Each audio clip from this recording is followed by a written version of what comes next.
दोस्तों, आज हम ऐसे व्यक्ति के बारे में बात करने वाले हैं जिसे पूरा भारत के वीर सपूतों में से एक श्रीमंत छत्रपति शिवाजी महाराज के बारे में जो सभी लोग जानते हैं। बहुत से लोग इन्हें हिंदू हृदय सम्राट कहते हैं तो कुछ लोग इन्हें मराठा गौरव कहते हैं, जबकि वे भारतीय गणराज्य के महानायक थे। आज हम इनके बायोग्राफी के बारे में जानेंगे, तो लास्ट तक इस वीडियो को जरूर देखें और चैनल को सब्सक्राइब नहीं किया है तो चैनल को सब्सक्राइब जरूर करें। तो चलिए शुरुआत करते हैं। छत्रपति शिवाजी महाराज का जन्म सन 19 फरवरी 1630 में मराठा परिवार में हुआ था। उनका पूरा नाम शिवाजी भोंसले था। शिवाजी के पिताजी का नाम शाहजी और माता का नाम जीजाबाई था। उनका जन्म स्थान पुणे के पास स्थित शिवनेरी का दुर्ग है।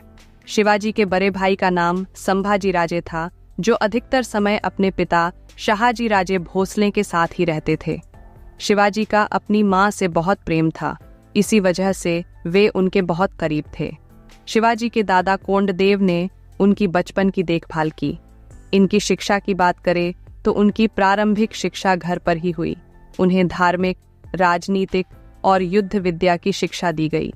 शिवाजी की मां जीजाबाई और कोंडदेव ने उन्हें महाभारत, रामायण और अन्य प्राचीन भारतीय ग्रंथों का पूरा ज्ञान दिया।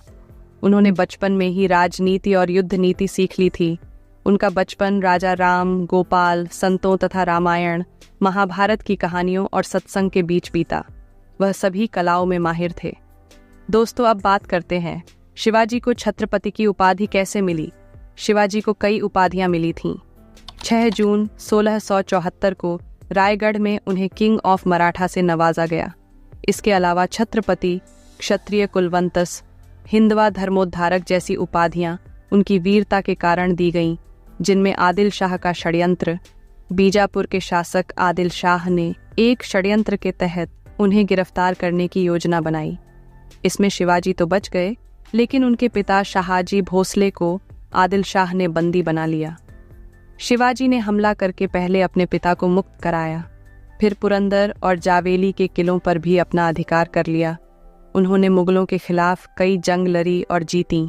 उनकी गुरिल्ला युद्ध कला दुश्मनों पर भारी पड़ती थी।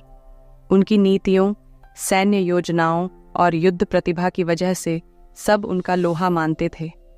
उनकी शक्तिशाली सेना की वजह से वे महाराष्ट्र के स्वतंत्रता संग्राम के प्रमुख नेता बने। छत्रपति शिवाजी महाराज की सेना बहुत बड़ी थी और अपनी सेना को एक पिता की तरह देखते थे। शिवाजी ने सक्षम लोगों को ही अपनी सेना में शामिल किया, जिनके पास इतनी समझ थी कि वे एक बड़ी सेना को अच्छे से चला सकते थे। वे पूरी सेना को बहुत अच्छे से प्रशिक्षित करते थे। शिवाजी के एक संकेत से वे सब कुछ समझ गए। उस समय अलग अलग टैक्स वसूले जाते थे, लेकिन शिवाजी एक दयालु राजा थे और किसी से टैक्स नहीं लेते थे। वे बच्चों, ब्राह्मणों और औरतों के लिए बहुत कुछ करते थे। बहुत सी परंपराओं को समाप्त कर दिया। जब मुगलों ने हिंदुओं पर बहुत अत्याचार किया और उनसे इस्लाम धर्म अपनाने को कहा, तो शिवाजी मसीहा बनकर आए। शिवाजी ने एक मजबूत नेवी बनाई जो समुद्र में भी तैनात रहती थी और दुश्मनों से बचाती थी। लेकिन 1666 में औरंगजेब ने शिवाजी को अपमानित किया। उन्हें वहां मनसबदारों की लाइन में खड़ा किया गया था। मनसबदार जसवंत सिंह उनके सामने खड़ा था। शिवाजी के सैनिकों ने जसवंत सिंह को युद्ध में भगा दिया था। शिवाजी ने कहा कि मेरे सैनिक जसवंत सिंह की पीठ देखते थे, उसके पीछे खड़ा होना मुझे दुखी करता है। मुगल दरबार में सम्मान नहीं मिलने पर शिवाजी ने दरबार छोड़कर मिर्जा राजा जयसिंह के पुत्र राम सिंह के यहाँ आ गए। शिवाजी को जयपुर भवन में औरंगजेब ने गिरफ्तार कर लिया और उन्हें मार डालने का फैसला किया। इस कठिन समय में भी शिवाजी ने धैर्य नहीं खोया और नए उपायों की खोज करने लगे ताकि जल्द से जल्द वहां से बच सकें।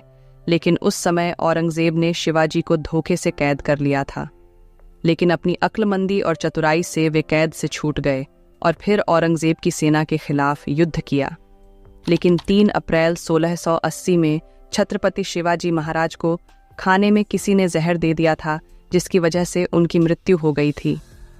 उनकी मृत्यु के बाद उनका बड़ा पुत्र संभाजी महाराज ने मराठा साम्राज्य को संभाला। शिवाजी बहुत बड़े हिंदू रक्षाकर्ता थे।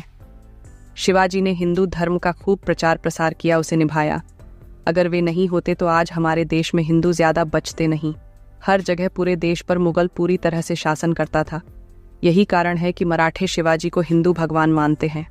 तो दोस्तों, आप क्या क्या जानते हैं शिवाजी महाराज के बारे में कमेंट में बताएं और वीडियो को लाइक और चैनल को सब्सक्राइब जरूर करें। तब तक मिलते हैं अगले वीडियो में।